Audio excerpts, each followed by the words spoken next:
Sebelum ceritanya dimulai, silakan tulis di kolom komentar dari daerah mana saja teman-teman yang menonton cerita ini. Dan jangan lupa like dan subscribe, agar channel Our Story bisa terus berkembang dan mempersembahkan cerita yang terbaik. Pagi itu matahari baru saja menyembul dari balik tirai jendela rumah kecil di pinggiran kota. Sinar lembutnya menyentuh wajah seorang wanita muda yang tengah sibuk di dapur. Dialah Rini, perempuan berusia 27 tahun yang wajahnya masih tampak muda. Namun sorot matanya menunjukkan kedewasaan dan kelelahan yang disembunyikan di balik senyum lembutnya. Tangannya lincah menyiapkan sarapan. Nasi goreng sederhana dengan telur mata sapi, menu yang hampir setiap hari ia masak untuk suaminya, Agus. Setiap kali mendengar langkah kaki suaminya dari kamar, jantung Rini selalu berdetak lebih cepat.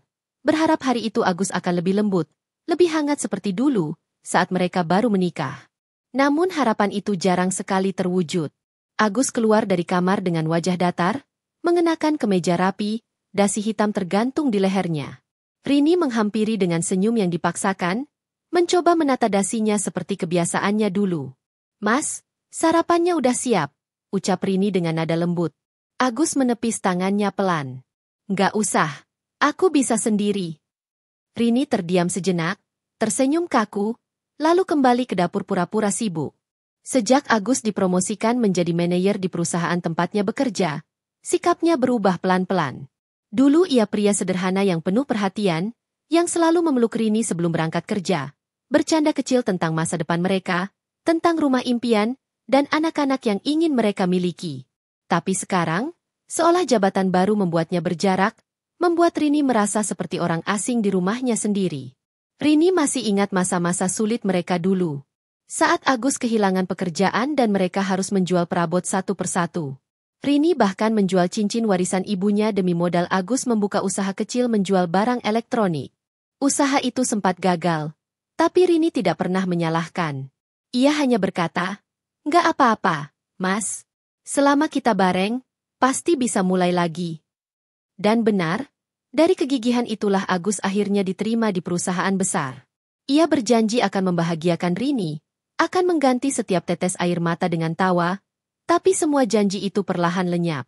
Rini duduk di kursi makan, menatap punggung suaminya yang sibuk merapikan jas. Ia ingin bicara, ingin menceritakan perasaan sesaknya, tapi yang keluar hanya suara pelan. "Mas, malam ini kita makan bareng ya? Aku udah lama pengen ngobrol berdua." Agus menatap sekilas, senyum tipis muncul tapi terasa dingin. "Lihat nanti aja. Aku belum tahu ada acara apa di kantor." Setelah itu ia bergegas pergi, meninggalkan Rini sendirian di ruang makan yang sunyi. Pintu tertutup. Suara mesin mobil terdengar semakin menjauh. Rini masih duduk diam, memandangi piring kosong di hadapannya. Dalam diam ia bertanya-tanya, di mana kesalahannya? Kenapa kasih sayang yang dulu begitu hangat kini berubah menjadi dingin seperti batu? Siang itu, setelah membereskan rumah, Rini duduk di teras sambil memandangi taman kecil hasil tanamannya sendiri. Ia mengusap daun bunga mawar yang mulai layu. Hidup juga kayak bunga. Ya, gumamnya lirih. Kalau nggak disiram perhatian, pasti kering juga. Air matanya jatuh pelan, tapi segera ia hapus. Ia tidak ingin terlihat lemah. Bahkan ketika hanya ada dirinya sendiri. Beberapa tetangga lewat, menyapa dengan ramah. Mereka selalu memuji Rini sebagai istri yang sabar dan rajin. Tak ada yang tahu bahwa di balik senyumnya yang tenang, ada hati yang terus terluka perlahan setiap hari. Sore menjelang malam, Rini memasak sayur asem dan ikan goreng kesukaan Agus. Ia menunggu dengan sabar, menatap jam yang terus berdetak. Pukul 7 malam, Agus belum pulang. Pukul 9 lewat, belum juga ada kabar. Ponselnya berdering, Rini cepat mengangkatnya, berharap itu suara suaminya. "Mas." Namun yang terdengar hanyalah suara Agus yang terburu-buru. "Aku lembur, jangan tunggu. Tidur aja dulu." Klik. Sambungan terputus sebelum Rini sempat menjawab. Rini menatap ponsel di tangannya. "Lembur lagi," bisiknya dengan getir. Ia mencoba percaya, mencoba menanamkan pikiran positif. Tapi di sudut hatinya, ada rasa aneh yang tumbuh, firasat yang tidak enak, yang membuat perutnya mual dan dadanya sesak. Malam semakin larut, tapi Rini tidak bisa tidur. Ia duduk di ruang tamu, Lampu remang membuat bayangan wajahnya di jendela terlihat pucat. Di meja, foto pernikahan mereka terpajang. Rini mengenakan kebaya putih, Agus tersenyum lebar menggenggam tangannya. Foto itu dulu jadi sumber semangat, kini justru membuat dadanya perih. Ia mengelus bingkai foto itu sambil berbisik. "Mas, apa aku udah gak cukup buat kamu?" Beberapa hari berlalu, keadaan tak banyak berubah. Agus semakin jarang berbicara, sering keluar kota tanpa memberitahu. Setiap kali Rini bertanya, jawabannya selalu sama, urusan kerja. Namun setiap kali bicara, urusan kerja, ada kilatan dingin di matanya, sesuatu yang membuat Rini gelisah tanpa alasan. Suatu sore, ketika Rini sedang mencuci pakaian Agus, ia menemukan selembar nota belanja dari butik mewah di saku jas suaminya. Tertulis, "Dress merah satin, ukuran S Rp4.500.000. Rini berhenti mencuci. Tangannya gemetar. Ia tidak pernah menerima hadiah semahal itu. Bahkan untuk ulang tahunnya saja, Agus hanya memberi ucapan singkat. "Dress merah?" gumam Rini lirih, mencoba berpikir positif. Mungkin buat hadiah bosnya? Namun hatinya menolak percaya. Dalam diam, matanya mulai basah. Ia menatap jas yang basah setengah cucian, lalu menutup mulutnya, menahan isak yang ingin pecah. Malam itu, Rini tidak lagi menunggu di meja makan. Ia duduk di kursi ruang tamu dengan mata yang sayu, lampu temaram menyinari wajahnya yang kini terlihat jauh lebih tua dari usianya. Pukul 11 malam, Agus baru pulang. Bau parfum asing tercium kuat, aroma bunga yang tajam dan mewah, bukan aroma sabun hotel atau parfum kerja seperti biasanya. Rini diam, hanya menatap sekilas. Agus melengos, pura-pura tidak sadar. "Mas lembur lagi?" tanya Rini lembut. Agus menjawab tanpa menoleh. "Iya, capek banget. Besok jangan banyak tanya, ya?" Rini tidak menjawab. Ia tahu percuma. Di dalam kamar, setelah Agus tertidur, Rini duduk di tepi ranjang. Ia memandangi wajah suaminya yang tampak tenang dalam tidur. Air matanya mengalir tanpa suara. Dalam hati ia berbisik, "Aku cuma pengin disayang lagi kayak dulu. Mas, aku cuma pengin kamu lihat aku." Namun malam itu, jawaban tak datang. Hanya suara detak jam yang terdengar seirama dengan patahnya hati seorang istri yang selama ini mengorbankan segalanya. Cinta, waktu, bahkan dirinya sendiri, demi seseorang yang perlahan melupakannya. Dan di balik kesunyian malam itu, Rini tidak tahu. Hidupnya baru saja berdiri di ambang badai yang akan mengguncang segalanya. Hari-hari berjalan seperti biasa, tapi hati Rini mulai kehilangan arah. Setiap pagi ia tetap memasak, menyiapkan baju kerja Agus, dan merapikan rumah. Namun semua itu kini terasa hambar. Dulu, setiap kegiatan yang ia lakukan untuk suaminya selalu dilandasi cinta, tapi kini yang tersisa hanyalah kebiasaan. Kebiasaan yang menahan luka, menutup kenyataan bahwa cinta yang dulu menghangatkan kini hanya tinggal abu. Agus semakin sibuk. Ia jarang di rumah, dan kalaupun pulang, wajahnya selalu murung atau dingin. Rini mencoba bersikap seperti biasa, tapi setiap kali ia bicara, selalu berujung pada pertengkaran kecil yang tidak jelas sebabnya. Suatu pagi, saat Rini menyajikan sarapan seperti biasa, Agus hanya menatap sekilas lalu berkata, "Nasi goreng lagi? Kamu nggak bosan masak itu terus?" Nada suaranya terdengar sinis. Rini terdiam. "Maaf, Mas, aku pikir Mas suka." Agus menghela napas panjang, mengesah pelan. "Kamu tuh nggak ngerti, ya? Orang tuh pengin yang beda. Hidup jangan monoton terus." Rini menunduk. "Baik, Mas. Besok aku masak yang lain." Kalimat sederhana, tapi tajam. Bagi Rini, kata-kata itu seperti pisau yang perlahan menggores hatinya. Bukan karena nasi goreng, tapi karena caranya berkata, seolah setiap hal kecil dari dirinya kini salah di mata Agus. Siang itu, Rini duduk di kamar sendirian. Di meja, ada sebuah bingkai foto pernikahan mereka. Ia mengambilnya, menatap wajah Agus di foto yang tersenyum hangat. "Dulu Mas selalu bilang, aku istri terbaik. Sekarang, apa yang berubah?" bisiknya pelan. Hari demi hari, Rini semakin jarang melihat senyum suaminya. Telepon kantor datang semakin sering, dan setiap kali Rini mencoba bertanya, Agus selalu menjawab pendek. "Meeting. Kerja. Lembur." Sampai akhirnya, suatu malam, Rini memutuskan untuk memberanikan diri. Ia duduk di ruang tamu menunggu Agus pulang. Jam menunjukkan pukul 10 malam ketika suara mobil terdengar di halaman. Rini segera berdiri, jantungnya berdebar. Saat Agus masuk, wajahnya tampak lelah tapi juga anehnya cerah. Bukan wajah orang yang baru pulang lembur. "Mas," panggil Rini pelan, "kita bisa ngomong sebentar?" Agus menatapnya sekilas sambil melepas jas. "Ngomong apa lagi? Aku capek, Rin." "Cuma sebentar, Mas. Aku cuma pengen tahu, belakangan ini Mas sering banget pulang malam. Aku khawatir." Agus mendengus. "Khawatir apa? Aku kan kerja buat kamu juga. Tapi, aku lihat Mas sekarang beda. Dulu Mas suka cerita, sekarang jarang." "Aku..." Belum sempat Rini melanjutkan, Agus memotong dengan suara meninggi. "Rini, kamu tuh jangan berlebihan. Aku kerja keras begini malah dicurigain. Apa kamu pikir aku main perempuan?" Rini tercekat. Ia tidak bermaksud menuduh. "Enggak, Mas, aku cuma..." "Udah, aku nggak mau bahas. Aku capek banget."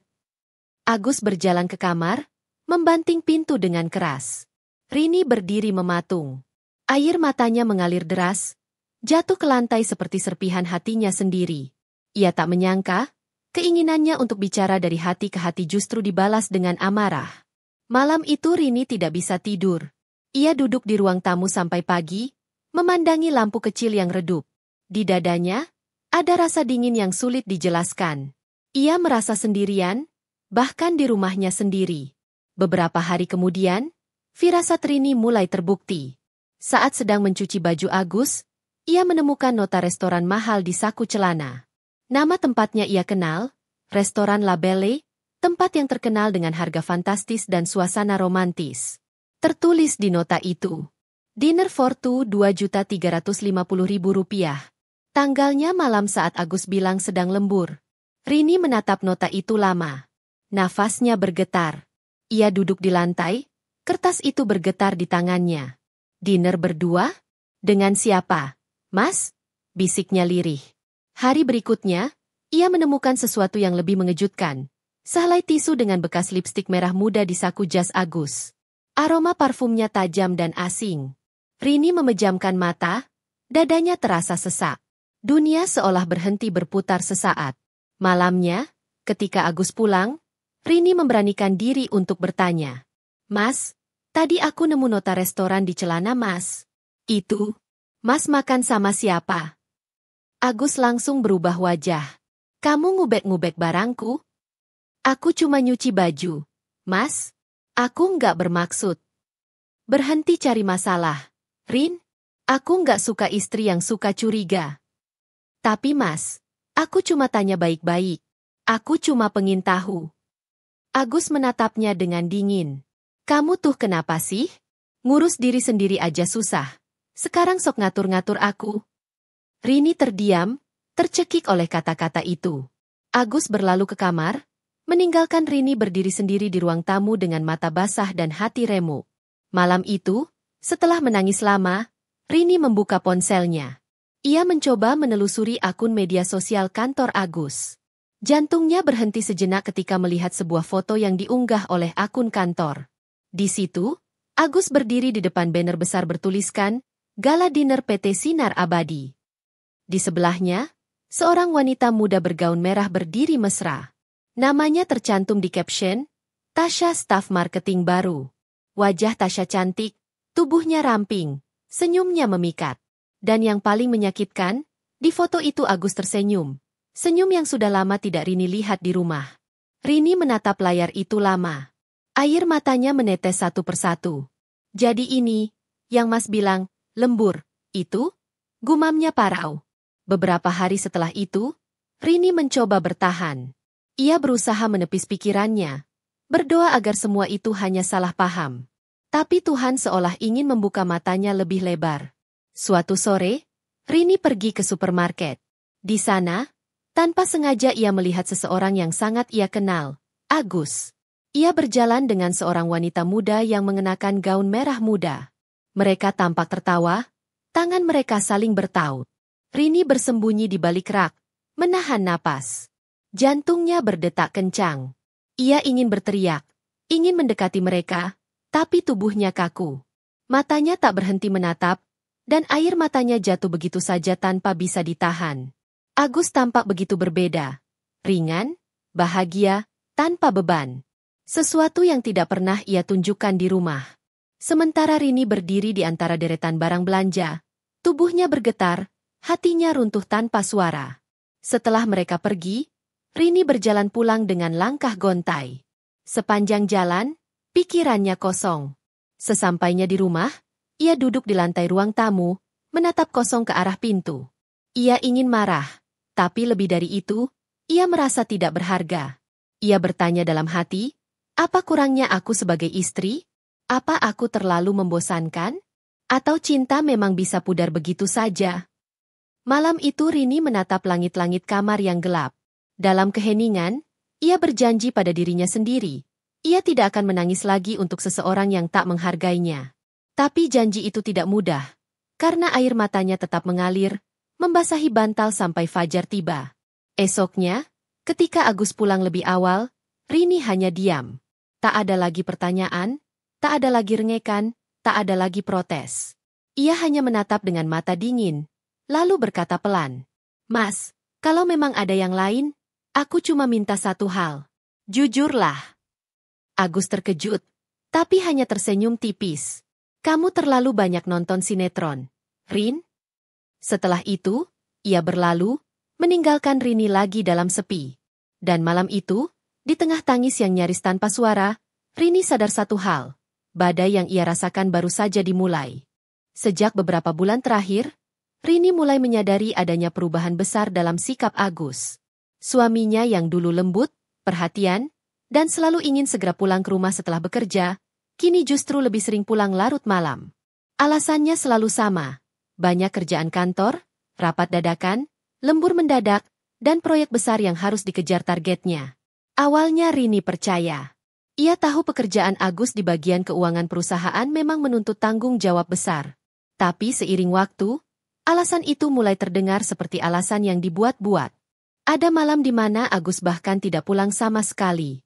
Rini terjaga semalaman, menatap jam dinding yang berdetak lambat, dengan hati penuh tanya. Ia berusaha menelpon, tapi telepon Agus tidak diangkat. Pesan yang dikirim hanya dibaca tanpa balasan. Keesokan harinya, saat Agus pulang, ia beralasan ponselnya kehabisan baterai. Rini hanya diam. Ia tidak ingin ribut. Tapi dalam hatinya mulai muncul retakan kecil. Rasa curiga yang selama ini berusaha ia tekan rapat-rapat. Hari demi hari, retakan itu semakin membesar. Agus mulai jarang sarapan di rumah. Ia lebih suka berangkat lebih pagi. Katanya supaya bisa mampir sarapan di dekat kantor. Padahal dulu, ia selalu menolak keluar rumah tanpa mencicipi masakan Rini. Bahkan ketika Rini hanya memasak nasi goreng sederhana, Agus dulu akan memuji, "Masakanmu selalu bikin aku semangat kerja, Rin."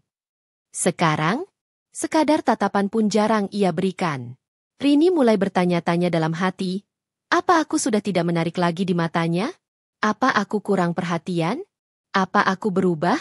Ia melihat wajahnya di cermin. Pucat, sedikit kusam, rambutnya mulai jarang ia urus karena terlalu sibuk mengurus rumah dan anak. Ia menghela napas panjang. Mungkin aku terlalu fokus sama keluarga sampai lupa sama diriku sendiri, gumamnya pelan. Namun, kecurigaan yang semula samar akhirnya mulai menampakkan wujud. Suatu sore, Rini sedang mencuci baju di halaman belakang ketika ponsel Agus yang tertinggal di meja ruang tamu berbunyi. Nada deringnya terdengar lembut. Lagu romantis yang tidak pernah dipakai Agus sebelumnya. Rini sempat ragu, tapi entah dorongan dari mana, tangannya bergetar mengambil ponsel itu. Di layar tertulis satu nama, Tasya tanda ciuman. Hatinya langsung berdegup kencang. Nama itu asing. Tapi emoji di belakang nama itu membuat napasnya tercekat. Ia tak berani menjawab. Setelah panggilan berhenti, ia membuka pesan terakhir di ponsel itu. Tasya, jangan lupa pakai das yang aku belikan ya, Mas. Aku pengen lihat kamu makin ganteng pas presentasi. Aku nunggu di kafe biasa Hati Merah 2. Agus, siap, sayang. Kamu selalu tahu gimana bikin aku semangat. Rini merasa seluruh tubuhnya lemas. Tangannya bergetar hebat. Air matanya jatuh membasahi layar ponsel yang kini terasa dingin di genggamannya. Ia tidak bisa berpikir. Ia ingin marah, tapi tubuhnya kaku. Ingin berteriak, tapi suaranya hilang entah kemana. Malam itu, Rini diam. Ia tidak mengkonfrontasi Agus. Ia hanya duduk di kamar, menatap kosong ke arah pintu, menunggu suara langkah suaminya pulang. Dan ketika Agus akhirnya tiba larut malam, wangi parfum asing yang menempel di bajunya semakin menegaskan semua yang telah Rini baca. Namun ia tetap tidak berkata apa-apa. Ia hanya menatapnya sekilas, dengan senyum getir. Beberapa hari kemudian, Rini memutuskan untuk mencari tahu siapa sebenarnya Tasya. Dari percakapan di ponsel Agus, ia tahu Tasya bekerja di perusahaan yang sama, sebagai staf baru di bagian administrasi. Perempuan itu, gumam Rini pelan. Mungkin dialah alasan Agus berubah. Rini mencoba menahan diri, tapi rasa sakit itu membuncah setiap kali ia melihat Agus tersenyum pada layar ponselnya. Setiap kali notifikasi berbunyi, Agus buru-buru membuka pesan itu sambil tersenyum kecil.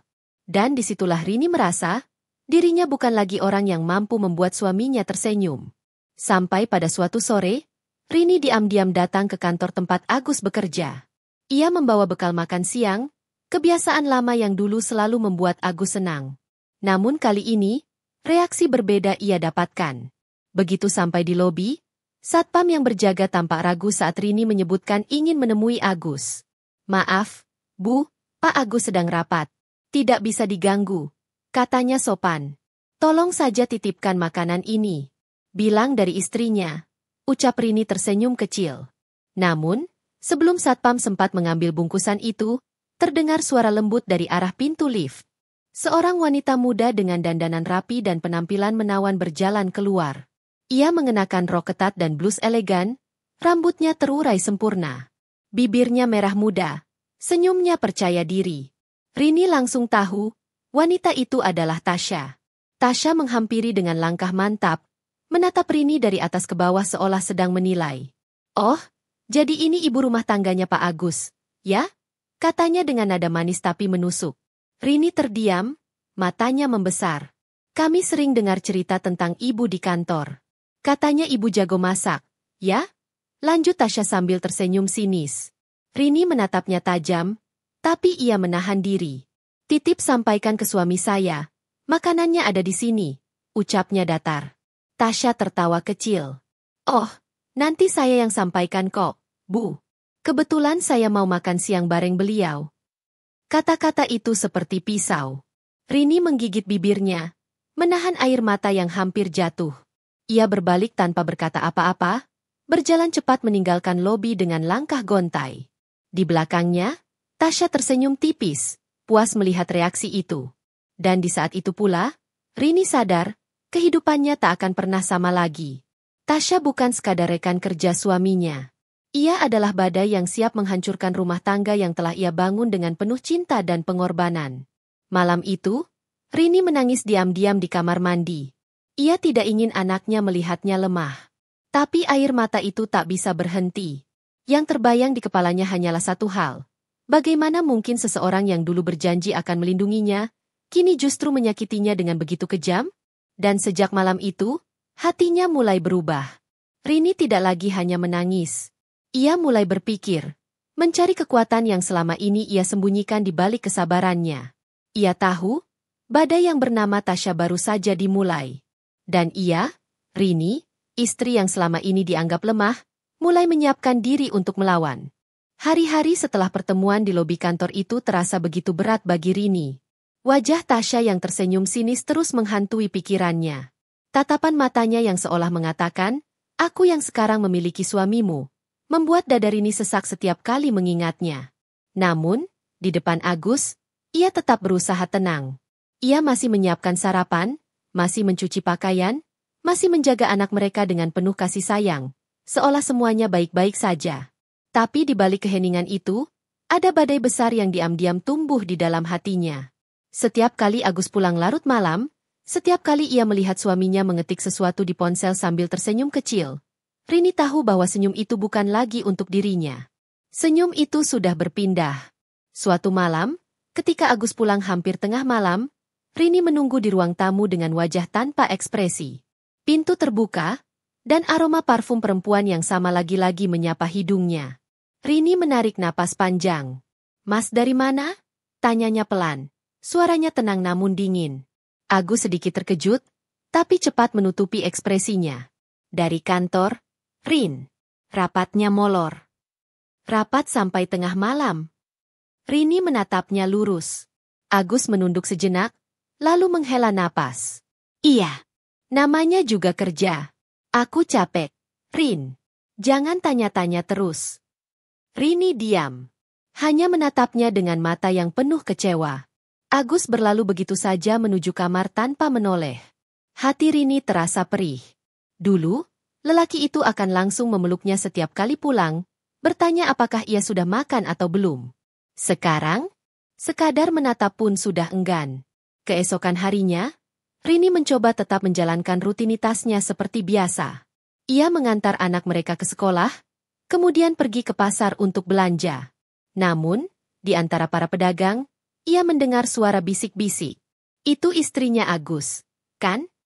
"Iya, katanya sekarang suaminya dekat sama cewek kantor." "Kasihan ya, padahal istrinya setia banget." Langkah Rini terhenti. Ia berpura-pura tidak mendengar, tapi jantungnya berdetak kencang. Ia tersenyum tipis pada para pedagang, membayar belanjaannya, lalu berjalan pulang sambil menahan air mata yang sudah hampir jatuh. Sesampainya di rumah, Rini duduk di ruang tamu. Ia menatap foto pernikahan mereka yang tergantung di dinding. Foto yang dulu penuh kebahagiaan, kini terasa seperti luka terbuka. "Kenapa, Mas?" bisiknya pelan sambil mengusap kaca foto itu. "Apa aku sudah tak cukup untukmu?" Hari berganti hari, dan hubungan mereka semakin renggang. Agus semakin sering tak pulang, dan kalaupun pulang, hanya untuk mengambil baju atau tidur tanpa bicara. Anak mereka, Dinda, yang masih berusia 8 tahun, mulai merasakan suasana rumah yang dingin. "Mama, kenapa papa jarang di rumah?" tanyanya polos suatu malam. Rini menatap mata anaknya yang bening, lalu tersenyum getir. "Papa lagi sibuk kerja, sayang. Nanti juga pulang." Namun Dinda tidak puas. "Tapi mama sering nangis," katanya dengan suara kecil. Rini tercekat. Ia tidak menyangka anak sekecil itu sudah bisa merasakan luka di antara mereka. Ia langsung memeluk Dinda erat-erat, menahan tangis agar tidak terdengar. "Maaf ya, sayang. Mama cuma capek. Tapi mama kuat kok." Malam itu, setelah Dinda tertidur, Rini duduk sendirian di teras rumah. Hujan turun perlahan, membasahi bumi. Di langit yang gelap, ia merasa seolah seluruh hidupnya sedang ikut meredup. Namun di tengah kesunyian itu, ponselnya berbunyi. Nomor tak dikenal. "Halo. Ini Bu Rini, istri Pak Agus?" Suara perempuan di seberang terdengar lembut tapi dingin. "Iya. Siapa ini?" "Saya, teman sekantor suami ibu. Saya cuma mau kasih tahu, suami ibu sekarang sering ke apartemen Tasya setelah jam kerja." Rini terdiam. Dunia seolah berhenti berputar. Napasnya sesak, tangannya gemetar memegang ponsel. "Siapa Anda?" "Tidak penting saya siapa. Saya cuma kasihan sama ibu. Semua orang di kantor sudah tahu, cuma ibu yang belum sadar." Klik, panggilan berakhir. Ponsel terlepas dari genggamannya dan jatuh ke lantai. Air mata yang tadi sempat tertahan kini jatuh deras tanpa bisa dibendung lagi. Ia memeluk lututnya, menunduk, menangis tanpa suara di bawah langit yang masih menumpahkan hujan. Keesokan paginya, Rini tidak langsung menegur Agus. Ia sudah terlalu lelah untuk berdebat. Namun dalam hatinya, sesuatu mulai berubah. Ada semacam kekuatan baru. Kekuatan yang tumbuh dari rasa sakit yang terlalu dalam. Malam berikutnya, ketika Agus kembali tidak pulang, Rini memutuskan untuk mengikuti kata hatinya. Ia mengenakan jaket, mengambil kunci motor, dan diam-diam pergi ke pusat kota. Dengan petunjuk dari nomor apartemen yang disebutkan dalam pesan anonim sebelumnya, ia berhenti di depan sebuah gedung apartemen mewah. Dari kejauhan, ia melihat sosok Agus turun dari mobil sambil tertawa lepas. Dan di sampingnya, Tasya berjalan manja sambil menggandeng lengannya. Rini berdiri di balik tiang, menatap pemandangan itu dengan dada sesak. Ia tak sanggup lagi menahan tangisnya. Air mata mengalir deras di pipinya. Tapi kali ini bukan karena lemah. Ia menangis karena sadar, lelaki yang dulu ia percayai sepenuhnya sudah berubah menjadi orang asing. Baiklah, Mas, gumamnya pelan, suaranya serak oleh tangis. Kalau ini yang kamu pilih, aku akan pergi. Tapi ingat, suatu hari kamu akan tahu siapa sebenarnya perempuan yang kamu rendahkan ini. Ia menatap langit malam dengan mata sembab, dan di dalam dirinya, perlahan, muncul tekad yang belum pernah ia rasakan sebelumnya. Bukan tekad untuk membalas dendam, tapi untuk berdiri tegak, membuktikan bahwa tanpa Agus pun, ia tetap bisa hidup. Ia akan bangkit. Meski seluruh hatinya kini telah retak menjadi serpihan-serpihan kecil. Pagi itu, mentari menembus tirai kamar Rini dengan lembut. Namun di dalam hatinya masih terasa gelap. Semalaman ia tidak bisa tidur. Bayangan Agus dan Tasya di depan apartemen mewah itu terus berputar di kepalanya. Seolah-olah film menyakitkan yang diputar berulang kali. Tapi untuk pertama kalinya, Rini tidak menangis.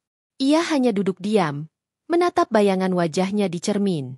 Matanya sembab, namun di balik tatapan sayu itu, muncul sesuatu yang berbeda, tekad.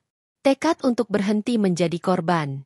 Sudah terlalu lama ia menahan semua sakit sendirian, berpura-pura kuat hanya demi mempertahankan rumah tangga yang sebenarnya sudah runtuh. Tapi pagi itu, Rini sadar, dirinya masih punya harga diri, masih punya masa depan, dan masih punya anak yang harus ia lindungi.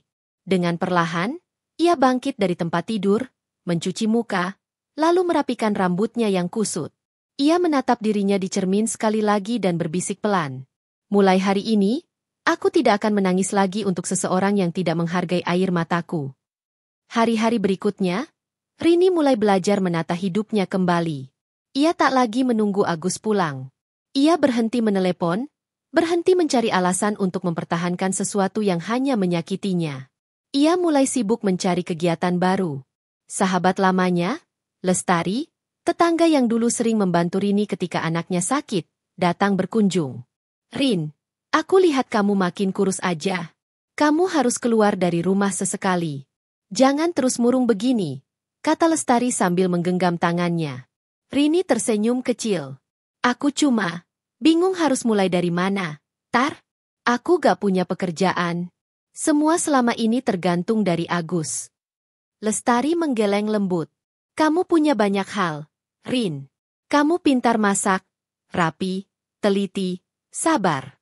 Banyak orang butuh orang kayak kamu. Aku bisa bantu kok. Hari itu, Lestari memperkenalkan Rini pada seorang kenalannya yang memiliki catering kecil di kota. Pemiliknya, Bu Dewi, adalah wanita paruh baya yang baik hati. Setelah melihat hasil masakan Rini, nasi kuning lengkap dengan lauk buatan tangannya, Bu Dewi langsung tersenyum puas. Rini, kamu berbakat sekali. Aku butuh orang seperti kamu di dapurku. Mau kerja di sini? Rini hampir tak percaya. Ia mengangguk pelan, air matanya menetes bukan karena sedih, tapi karena haru. Terima kasih, Bu. Saya janji gak akan mengecewakan. Dan sejak hari itu, hidup Rini mulai berubah. Ia bekerja di dapur kecil catering setiap pagi, menyiapkan pesanan nasi kotak dan prasmanan.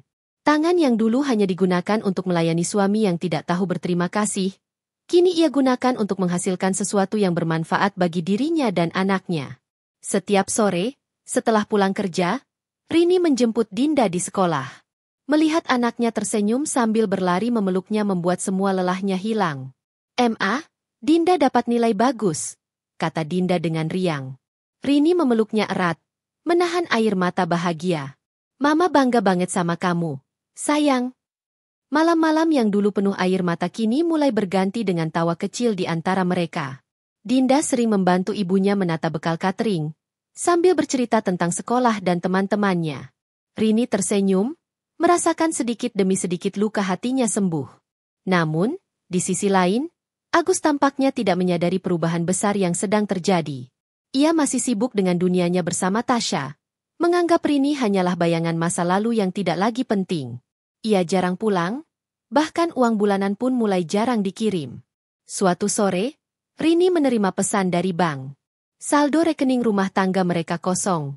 Agus telah memindahkan semua isi tabungan ke rekening lain tanpa sepatah kata pun. Rini sempat duduk terdiam cukup lama, menatap layar ponselnya dengan mata kosong.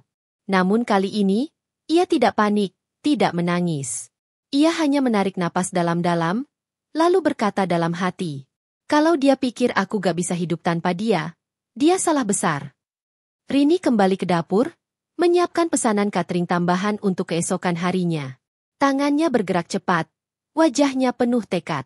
Beberapa minggu kemudian, Bu Dewi mempercayakan Rini untuk menangani pesanan besar, catering pesta perusahaan ternama di kota. "Rini, kamu bisa handle ini, kan? Ini klien penting. Kalau sukses, kita bakal dapat kontrak tetap dari mereka." Rini tersenyum yakin.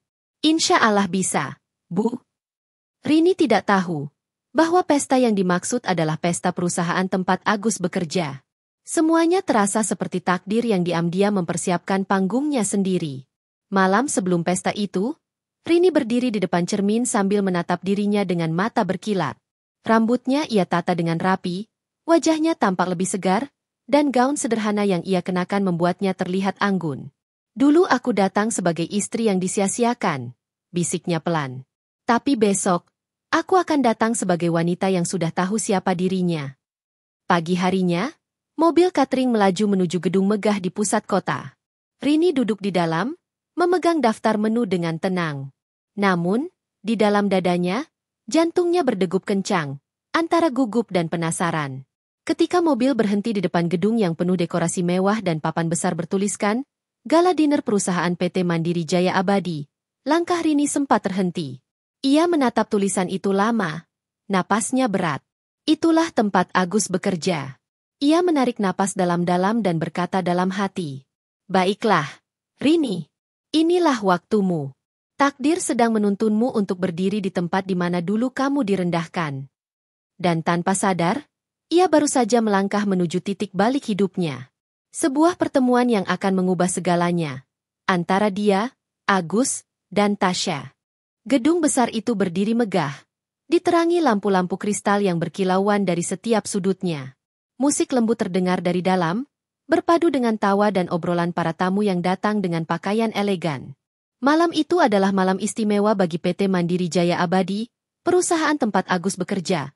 Sebuah pesta besar untuk merayakan ulang tahun perusahaan dan keberhasilan proyek baru. Namun bagi Rini, malam itu adalah malam ujian terbesar dalam hidupnya. Ia datang bukan sebagai tamu kehormatan, bukan pula sebagai istri karyawan penting seperti dulu ia impikan. Ia datang sebagai petugas catering, dengan seragam sederhana, rambut diikat rapi, dan senyum profesional di wajahnya. Rini menatap sekeliling aula megah itu. Hatinya bergetar. Dulu, ia sering membayangkan akan hadir di pesta seperti ini, berdiri di sisi Agus, bergandengan tangan sebagai pasangan yang dibanggakan. Kini kenyataannya jauh berbeda. Ia berdiri di belakang meja makanan, memastikan semua hidangan tersusun rapi, sambil berusaha menenangkan degup jantungnya. Bu Dewi, pemilik catering, menepuk bahunya. "Rini, kamu bagian memantau area depannya. Pastikan semua tamu dilayani dengan baik. Kamu yang paling teliti di sini, saya percaya kamu." Rini mengangguk pelan. "Baik, Bu." Ia berjalan ke area depan, membawa nampan kecil berisi gelas minuman. Langkahnya berhenti sejenak ketika matanya menangkap sosok yang sangat ia kenal. Agus. Pria itu berdiri di tengah kerumunan, tampak gagah dengan setelan jas abu gelap, wajahnya berseri-seri seolah hidupnya sempurna. Dan di sampingnya, ada Tasya. Tasya tampil memesona malam itu, mengenakan gaun merah menyala yang menonjol di antara tamu-tamu lain. Ia menggandeng lengan Agus dengan manja, tertawa kecil setiap kali seseorang lewat dan menatap mereka. Rini menelan ludah. Tangannya bergetar memegang nampan, tapi ia menegakkan tubuhnya, berusaha terlihat tenang. Mereka belum menyadari kehadirannya. Namun saat Rini lewat membawa minuman ke meja tamu, pandangan Agus tanpa sengaja bertemu dengan matanya. Sejenak, waktu seolah berhenti. Agus menatapnya dengan ekspresi kaget, seolah tak percaya. Rini menunduk sedikit, pura-pura tidak mengenalinya, lalu berjalan pelan menjauh. Tapi tatapan itu terus mengikuti langkahnya. Dan tak lama kemudian, suara sinis yang sudah sangat ia kenal terdengar dari arah belakang. "Lihat siapa yang datang malam ini." Suara Tasya menggema pelan namun jelas. Rini berhenti. Tasya mendekat, langkahnya mantap, senyum licik tersungging di bibirnya. Rini, ya? Wah, kebetulan banget. Aku gak nyangka kamu bakal datang ke pesta ini. Rini menatapnya tenang. Aku cuma bekerja, Nona Tasya. Tolong jangan ganggu. Tasya terkekeh pelan. Bekerja? Oh, jadi kamu sekarang kerja di catering? Ia menatap Rini dari atas ke bawah dengan pandangan merendahkan. Dulu aku dengar kamu suka masak buat suamimu. Sekarang kamu masak buat tamu pesta ya? Baguslah, cocok sama kelasmu. Beberapa tamu yang berdiri di dekat mereka mulai memperhatikan. Rini menunduk sedikit, mencoba menjaga martabatnya, tapi sebelum ia sempat beranjak, Agus ikut mendekat. Wajahnya dingin, nada suaranya sinis. Sudah, Tasya. Jangan repot-repot ngomong sama orang kayak dia. Nanti kamu malah dikira kasihan. Kata-kata itu menusuk jauh ke dalam hati Rini. Ia menatap Agus dengan mata berkaca-kaca, namun bukan karena ingin memohon, melainkan karena kecewa mendalam. Mas, kamu benar-benar sudah berubah, ucapnya pelan tapi jelas. Agus menyeringai dingin. Aku cuma realistis. Rin, lihat dirimu. Lihat diriku sekarang. Kita udah beda dunia. Tasya tertawa kecil di sampingnya, melingkarkan tangannya di lengan Agus. Wanita-wanita miskin dan murahan kayak kamu memang gak pantas ada di sini, Rini. Ini tempat untuk orang berkelas, bukan untuk orang seperti kamu, ucapnya dengan nada yang dibuat lembut tapi beracun. Beberapa tamu tertawa kecil mendengar komentar itu, membuat wajah Rini semakin pucat. Namun meski hatinya terasa remuk, ia berdiri tegak. Ia tidak membalas kata-kata itu dengan makian. Ia hanya meletakkan nampan di meja, lalu berkata dengan tenang, kalian boleh hina aku sesuka hati. Tapi jangan lupa, roda itu berputar. Agus mengangkat alis. Kamu mau ancam aku? Rini menatapnya lurus, tanpa gentar. Aku gak perlu ngancam siapapun. Aku cuma ingetin kamu, Mas, jangan terlalu sombong. Tasya tertawa nyaring. Suaranya menggema di aula besar. Lucu banget. Istri buangan masih berani nasihatin. Pergi sana, sebelum aku panggil satpam buat ngusir kamu dari sini. Belum sempat Rini menjawab, dua satpam mendekat. Salah satunya berkata sopan tapi tegas. Maaf, Bu, tamu gak boleh ganggu acara. Kalau Anda bukan tamu undangan, mohon keluar dari area utama. Rini menarik napas dalam-dalam. Ia menatap satpam itu, lalu menatap Agus dan Tasya yang kini menatapnya dengan tatapan penuh kepuasan. Baik, aku akan pergi, katanya pelan. Namun sebelum beranjak, ia mengambil ponselnya dari saku dan menatap layar sebentar. Cuma satu hal, lanjutnya, suaranya tenang tapi tegas. Kalian mungkin lupa siapa yang memegang kontrak catering malam ini. Agus tampak heran. Maksudmu apa? Rini menatapnya tajam, lalu menekan satu nomor di ponselnya. Beberapa detik kemudian, suara pria dari pengeras suara di panggung utama menggema. Mohon perhatian. Pihak catering dari acara ini atas nama Rini Chatera baru saja diresmikan sebagai rekanan resmi perusahaan kita. Mari kita beri tepuk tangan untuk tim yang luar biasa malam ini. Semua mata langsung menoleh ke arah Rini. Bu Dewi, yang berdiri di dekat panggung, melambaikan tangan padanya sambil tersenyum bangga. Rini, sini sebentar, perwakilan cateringnya dipanggil ke depan. Agus dan Tasya menatap satu sama lain dengan wajah terkejut. Rini berjalan pelan menuju panggung, langkahnya mantap, setiap tatapan orang kini tertuju padanya. Ia berdiri di depan mikrofon, menatap para tamu yang tadi sempat menertawakannya. Senyumnya lembut, tapi penuh wibawa. Terima kasih atas kesempatan yang diberikan kepada saya dan tim. Kami hanya ingin memberikan yang terbaik untuk acara besar malam ini. Suara tepuk tangan terdengar di seluruh ruangan. Sementara di sudut aula, Agus menunduk. Wajahnya tegang, matanya tak berani menatap ke arah Rini. Tasya menggigit bibir, kehilangan senyumnya yang sombong. Dan di antara sorot lampu panggung yang terang, Rini berdiri anggun, bukan lagi sebagai istri yang disia-siakan, tapi sebagai wanita kuat yang bangkit dari luka. Malam itu, tanpa perlu berteriak atau membalas dengan kata-kata kasar, Rini telah menunjukkan siapa sebenarnya yang pantas dihormati. Namun hatinya belum tenang. Sebab di balik senyum tegar itu, luka yang ia rasakan belum benar-benar sembuh. Ia tahu, malam ini hanyalah awal dari babak baru yang jauh lebih besar. Pagi itu, cahaya matahari menembus tirai kamar apartemen sederhana yang kini menjadi tempat tinggal Rini. Aroma kopi hitam memenuhi ruangan kecil itu, bercampur dengan bau buku dan bunga melati yang ia letakkan di sudut meja. Sudah hampir 6 bulan sejak ia meninggalkan rumah mewah tempatnya dulu tinggal bersama Agus. 6 bulan sejak air matanya berhenti menetes setiap malam, digantikan dengan semangat baru yang perlahan tumbuh dari luka lama. Rini kini bekerja di sebuah perusahaan besar milik temannya, Clara, seorang wanita tangguh yang dulu ia bantu tanpa pamrih saat masih di kampung. Tak disangka, Clara kini menjadi direktur perusahaan ekspor-impor yang sedang berkembang pesat. Karena melihat ketulusan dan kejujuran Rini, ia mempercayakan posisi penting kepadanya, manajer operasional cabang utama di Jakarta. Namun, Rini bukan sekadar pegawai. Dalam diam, Clara sebenarnya tahu kemampuan Rini lebih dari sekadar mengelola tim. Ia mampu memimpin. Dan di balik semua itu, Rini juga memiliki saham besar di perusahaan tersebut. Hasil kerja keras dan ide briliannya yang membuat perusahaan itu naik pesat. Tapi ia memilih untuk tetap sederhana, tidak menonjolkan diri. Ia ingin membuktikan bahwa harga diri bukan datang dari harta, melainkan dari kemampuan dan keteguhan hati. Setiap langkah yang ia ambil kini penuh keyakinan. Rambutnya yang dulu kusut karena stres kini tertata rapi. Wajahnya cerah, tubuhnya lebih segar, dan senyumnya.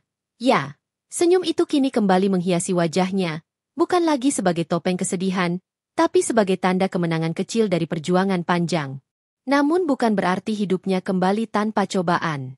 Setiap kali ia melihat berita atau mendengar kabar dari teman lama, nama Agus dan Tasya masih sering muncul. Pasangan yang dulu menghancurkan hidupnya kini tampak hidup mewah, sering menghadiri pesta, dan pamer kemesraan di media sosial. Tapi kali ini, Rini tidak lagi merasa sakit.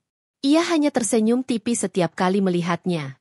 Biarlah semua ada waktunya, gumamnya lirih sambil meneguk kopi hangat. Suatu hari, Rini mendapat undangan resmi dari Asosiasi Perusahaan Besar Indonesia, sebuah acara penghargaan tahunan yang diadakan oleh salah satu grup perusahaan terbesar di negeri itu. Ia diundang sebagai perwakilan perusahaan tempatnya bekerja, karena timnya baru saja memenangkan penghargaan inovasi terbaik. Namun, yang membuat jantungnya berdegup kencang adalah, acara itu diadakan oleh perusahaan tempat Agus bekerja sekarang. Bahkan, namanya tertulis jelas di bawah, Pesta Tahunan PT Adi Pratama Group diselenggarakan oleh Direktur Utama, Agus Pratama. Jantung Rini seakan berhenti sejenak. Dunia berputar cepat di kepalanya. Tapi kali ini, bukan rasa takut yang muncul, melainkan perasaan tegas dan mantap. Waktunya aku berdiri dengan kepalaku sendiri. Katanya mantap. Ia mulai menyiapkan diri untuk menghadiri acara itu. Tapi bukan dengan pakaian mewah atau riasan berlebihan seperti dulu ketika ia ingin terlihat sempurna di depan suaminya. Kali ini, ia hanya ingin menjadi dirinya sendiri. Elegan, tenang, dan berwibawa. Ia mengenakan gaun panjang berwarna biru tua dengan potongan sederhana tapi berkelas. Rambutnya disanggul rapi. Dan di tangannya ia membawa tas kecil hitam, hadiah dari Clara. Saat malam pesta tiba, Rini datang bersama rombongan perusahaan Clara. Lampu-lampu hotel bintang 5 berkilauan indah. Musik lembut mengalun dari panggung utama, dan para tamu mengenakan pakaian terbaik mereka. Namun, begitu Rini melangkah ke pintu utama, 2 orang satpam menahannya. "Maaf, Bu. Nama Anda tidak terdaftar di daftar undangan," kata salah satu satpam sopan tapi tegas. Rini mengerutkan dahi, berusaha tetap tenang. Ia tahu pasti bahwa ia sudah menerima undangan resmi. Namun, sebelum sempat ia menjelaskan, terdengar suara tawa sinis di belakangnya. Tasya berjalan mendekat sambil menggandeng lengan Agus. Wanita itu tampak anggun dengan gaun merah mencolok dan senyum menyindir. "Rini, kamu ngapain di sini? Ini acara perusahaan besar, bukan tempat untuk orang-orang seperti kamu." Tawa kecil keluar dari bibir Tasya. Dan Agus hanya memandangi Rini dari ujung kaki hingga kepala dengan tatapan merendahkan. "Satpam, jangan buang waktu. Orang ini bukan tamu kami. Dia itu mantan istri saya, cuma ibu rumah tangga yang gak punya kerjaan," ujar Agus sambil tertawa sinis. Orang-orang di sekitar mulai berbisik-bisik. Beberapa pegawai mengenali Rini, tapi mereka takut bicara. Rini menarik napas panjang, menatap kedua orang itu dengan pandangan tajam namun tetap tenang. Ia tidak lagi wanita lemah yang dulu menangis karena dipermalukan. Baik, katanya pelan tapi tegas. Kalau begitu, saya akan pastikan pihak yang berwenang tahu soal perlakuan kalian. Ia mengeluarkan ponselnya, menekan satu kontak cepat. Selamat malam, Clara. Maaf mengganggu. Aku di pintu masuk ballroom acara asosiasi, tapi tampaknya panitia tidak mengenal perwakilan perusahaanmu. Di seberang, suara Clara terdengar lembut namun tegas. Rini, tunggu sebentar. Aku yang mengundangmu secara pribadi. Mereka yang tidak tahu tempatmu, akan segera tahu sekarang. Hanya berselang beberapa menit, suasana di pintu berubah drastis. Seorang pria berpakaian jas rapi berlari kecil mendekati Rini dengan wajah panik. Ia adalah ketua panitia acara. Bu Rini, mohon maaf sebesar-besarnya atas kesalahan kami. Anda adalah tamu kehormatan malam ini. Silakan masuk. Semua mata tertuju pada Rini. Agus dan Tasya tampak pucat. Agus mencoba berbicara. Tunggu, ini pasti salah. Namun belum sempat ia melanjutkan, panitia berkata, "Tidak, Pak Agus. Ibu Rini adalah perwakilan dari Clara Group, perusahaan pemenang penghargaan utama malam ini. Bahkan, beliau termasuk salah satu pemegang saham utama." Wajah Agus seketika berubah tegang. Tangannya gemetar. Sementara Tasya terlihat menunduk dengan wajah memerah. Rini hanya menatap mereka sebentar, lalu berjalan masuk dengan tenang, langkahnya tegak dan anggun. Di dalam, para tamu berdiri memberi hormat. Lampu sorot menyorotinya saat ia duduk di barisan depan. Malam itu, untuk pertama kalinya setelah bertahun-tahun, Rini benar-benar merasa hidup. Ia tidak butuh balas dendam dengan kata-kata, karena kehadirannya saja sudah cukup menjadi tamparan keras bagi orang yang dulu merendahkannya. Dan di balik tepuk tangan yang menggema ketika namanya disebut sebagai penerima penghargaan kehormatan, Rini tahu satu hal, harga dirinya telah kembali berdiri, lebih tinggi dari sebelumnya. Musik lembut mengalun di ballroom mewah Hotel Bintang 5 malam itu. Lampu kristal bergemerlap di langit-langit tinggi, memantulkan cahaya ke setiap sudut ruangan. Para tamu yang datang dari berbagai perusahaan besar tampak anggun dalam busana formal. Mereka berbincang, tertawa, dan bersulang, tapi suasana seketika berubah hening ketika nama Rini dipanggil ke panggung utama. Dan penghargaan inovasi dan kepemimpinan terbaik tahun ini jatuh kepada Clara Group, yang diwakili langsung oleh Ibu Rini, ucap pembawa acara dengan suara lantang. Sorak tepuk tangan bergema. Semua mata tertuju pada sosok wanita elegan bergaun biru tua yang berjalan mantap menuju panggung. Di tangannya ia memegang map kecil hitam, dan senyumnya begitu tenang, tak ada lagi sisa kesedihan seperti dulu. Di antara kerumunan, Agus dan Tasya yang duduk di barisan tamu undangan hanya bisa terpaku. Wajah Agus memucat, matanya tak lepas dari punggung Rini yang kini berdiri di panggung megah itu. Ia tak percaya. Wanita yang dulu ia hina sebagai tidak pantas, kini berdiri di tempat paling terhormat. "Selamat malam," ujar Rini membuka pidatonya dengan suara lembut namun berwibawa. "Terima kasih kepada seluruh rekan yang mempercayai tim kami untuk menerima penghargaan ini. Ini bukan hanya hasil kerja keras, tapi juga pembuktian bahwa tak ada luka yang bisa menghentikan seseorang yang percaya pada dirinya sendiri." Beberapa tamu terlihat mengangguk dan bertepuk tangan pelan. Namun di antara mereka, Agus menunduk, merasa seperti ditelanjangi oleh kata-kata Rini. Rini melanjutkan, kali ini dengan nada yang lebih tegas. "Dulu, saya sempat berpikir bahwa ketika seseorang meninggalkan kita, berarti kita sudah tak berarti lagi. Tapi ternyata, justru dari kehilangan itu saya menemukan kekuatan yang sebenarnya." Ia menatap ke arah barisan bawah panggung. Pandangannya bertemu dengan mata Agus. Tajam, tenang, tapi penuh makna. "Dan malam ini, lanjutnya, saya ingin mengucapkan terima kasih, bukan hanya pada rekan-rekan kerja, tapi juga pada mereka yang pernah meragukan dan merendahkan saya. Tanpa mereka, saya takkan sampai di sini." Sorak tepuk tangan kembali menggema, kali ini lebih keras. Beberapa tamu bahkan berdiri memberi penghormatan. Setelah turun dari panggung, Rini didekati oleh Clara, wanita berambut sebahu dengan aura kepemimpinan kuat. Ia tersenyum sambil menepuk bahu Rini. "Luar biasa. Kamu bahkan lebih tenang daripada yang kubayangkan," katanya sambil tertawa kecil.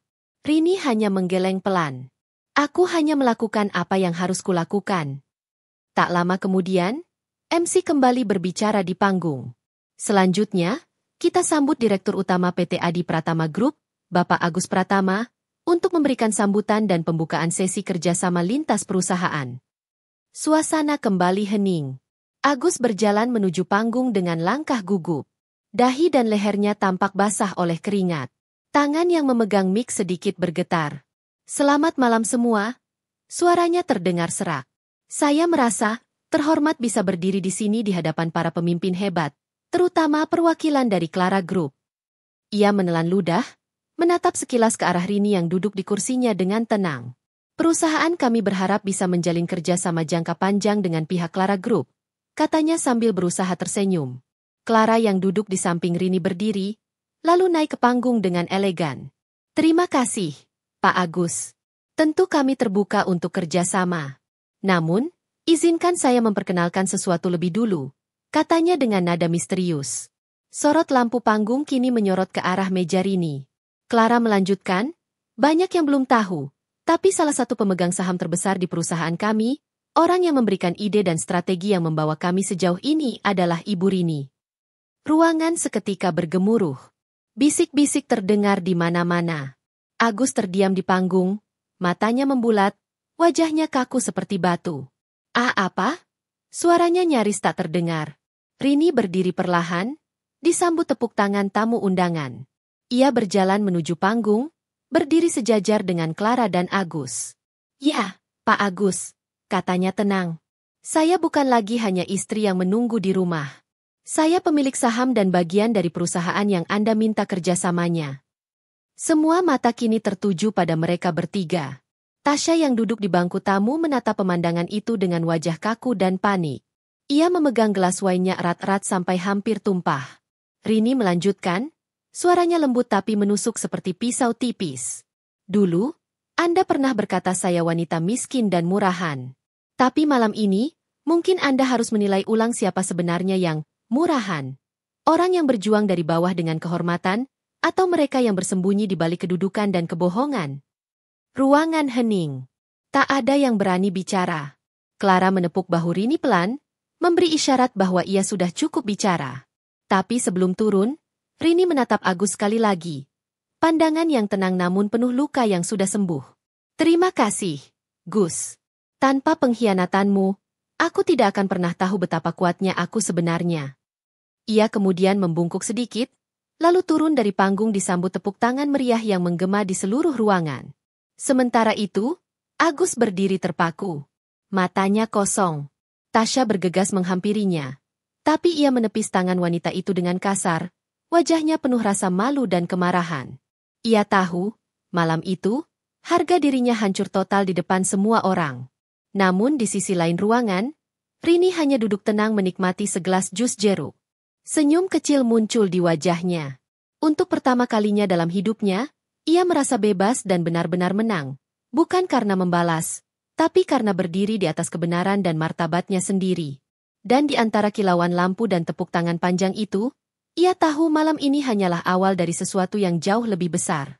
Malam pesta itu menjadi malam yang tak terlupakan bagi semua orang yang hadir, terutama bagi Agus dan Tasya. Kabar tentang pengungkapan Rini sebagai pemegang saham besar Clara Group menyebar begitu cepat. Dalam waktu kurang dari 24 jam, media bisnis besar mulai menulis berita dengan judul yang mencolok. Mantan istri Direktur PT Adi Pratama Group, kini menjadi pemegang saham utama perusahaan saingan terbesar. Wanita yang dihina di depan pintu pesta kini berdiri di panggung penghargaan. Berita itu viral di berbagai platform bisnis dan sosial media. Foto Rini dengan gaun biru elegan saat menerima penghargaan menjadi sorotan utama. Semua orang membicarakan ketenangan dan wibawanya malam itu. Sementara di sisi lain kota, Agus duduk di ruang kerjanya yang kini terasa sempit dan dingin. Layar laptopnya menampilkan laporan keuangan yang menurun drastis dalam 2 bulan terakhir. Ia kehilangan fokus. Kepalanya penuh dengan rasa malu dan penyesalan yang membara. Tasya masuk membawa secangkir kopi, mencoba bersikap tenang.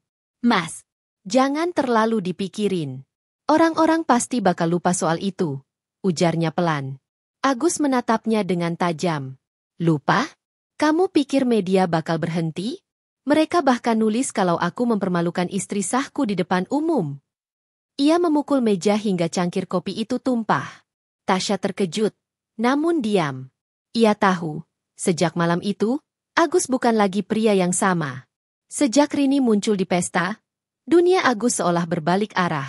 Beberapa mitra bisnis mulai menarik diri secara perlahan.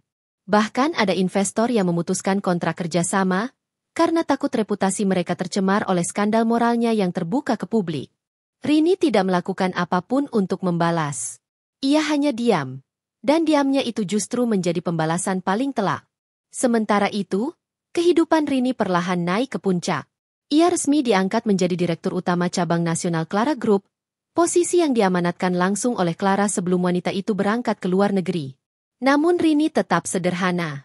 Ia masih menyewa apartemen yang sama, masih minum kopi hitam setiap pagi di balkon kecilnya, dan masih menatap langit Jakarta dengan hati penuh syukur.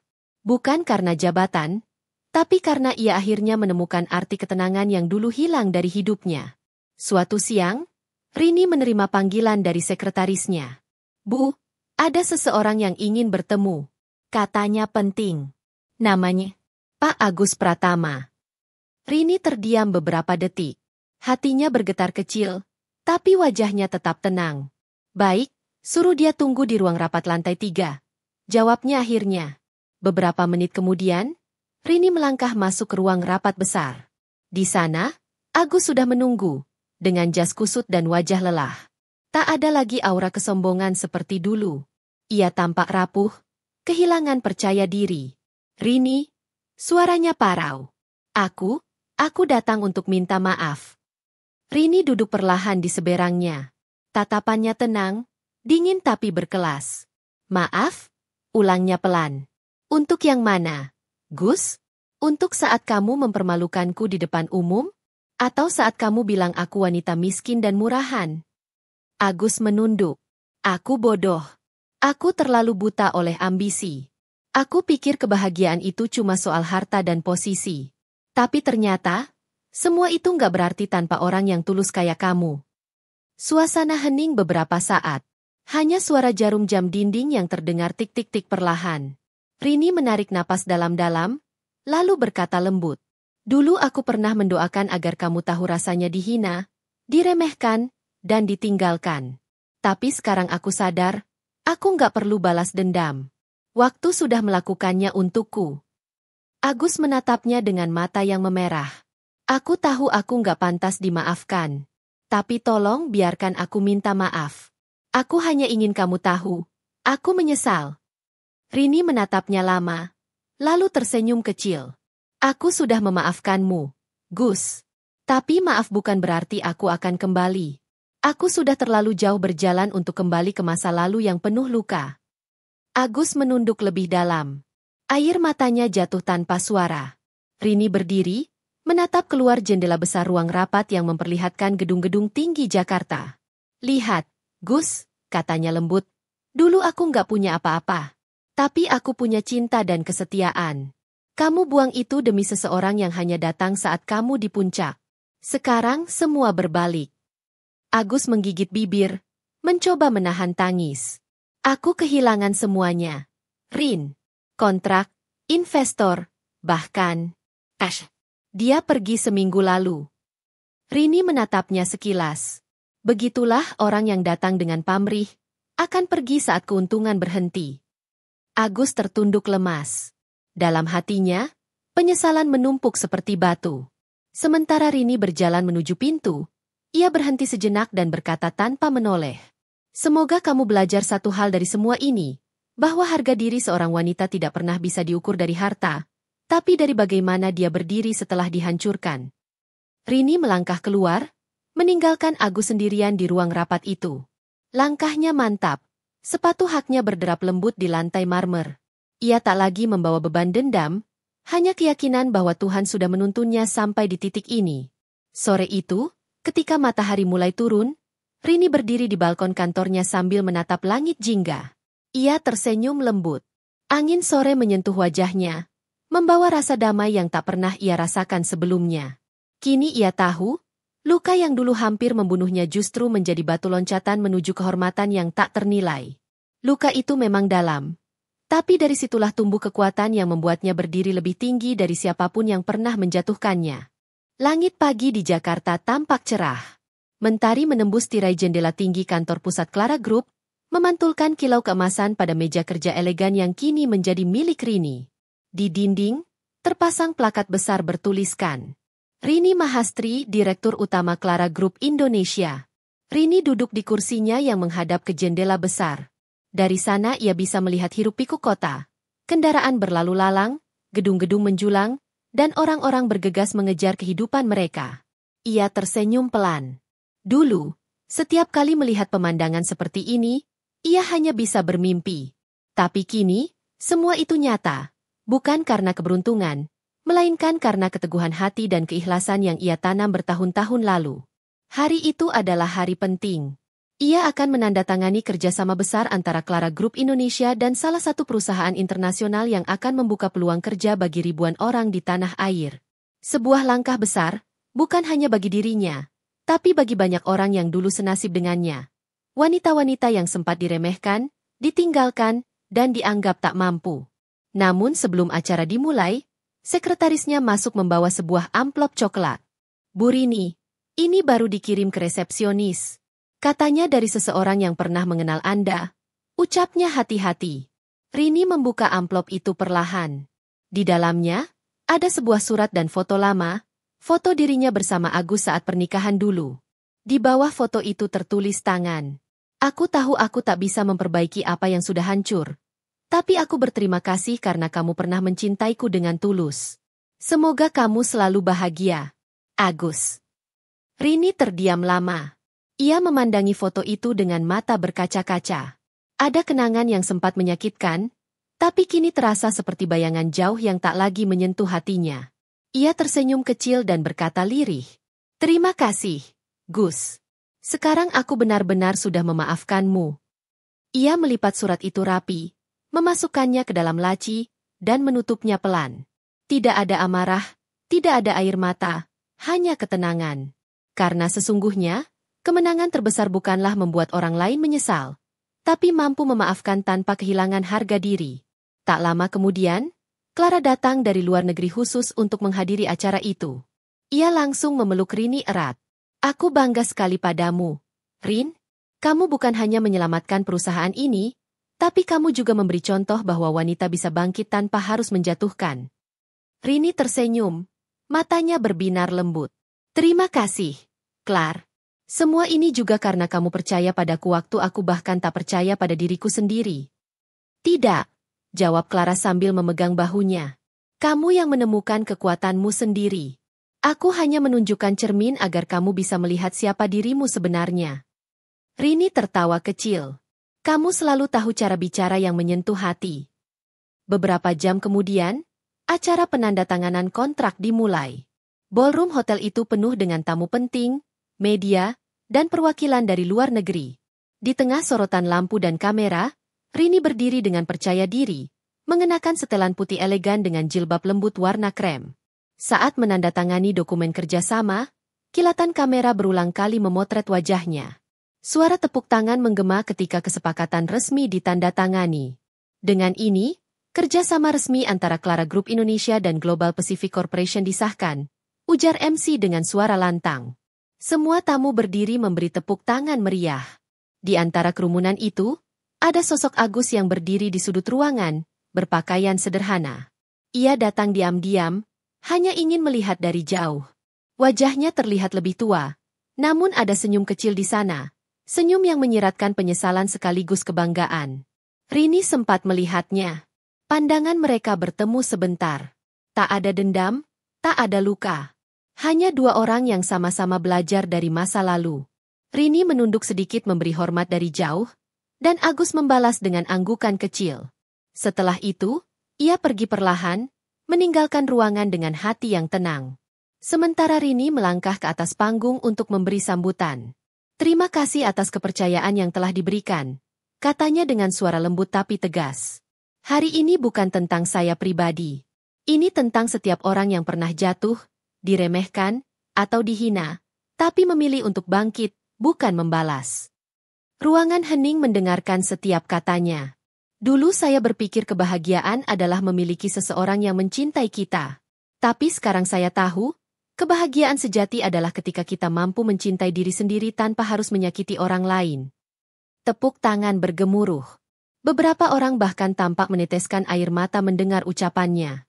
Setelah acara selesai, Rini berdiri di balkon hotel, menatap langit sore yang mulai berwarna oranye keemasan. Angin berhembus lembut, membawa ketenangan yang menyelimuti hatinya. Ia menutup mata dan tersenyum. Dalam benaknya, ia mendengar suara kecil dari hatinya sendiri. Suara yang dulu tenggelam dalam air mata, kini berbicara dengan penuh keyakinan. Aku sudah menang. Bukan karena mereka kalah, tapi karena aku bisa berdiri lagi tanpa membenci. Sore itu, di bawah langit Jakarta yang indah, Rini menatap masa depannya dengan langkah pasti. Ia tidak lagi menjadi wanita yang ditertawakan, direndahkan, dan dipermalukan. Kini, ia adalah simbol dari kekuatan seorang perempuan yang tidak hancur meski dihempas badai. Perempuan yang menjadikan luka sebagai sayap, bukan rantai. Rini berjalan meninggalkan balkon dengan langkah anggun. Dan di setiap langkahnya, terdengar gema lembut. Tanda bahwa kemenangan sejati bukan di panggung pesta, bukan di sorotan kamera, tapi di hati yang akhirnya damai setelah bertarung begitu lama.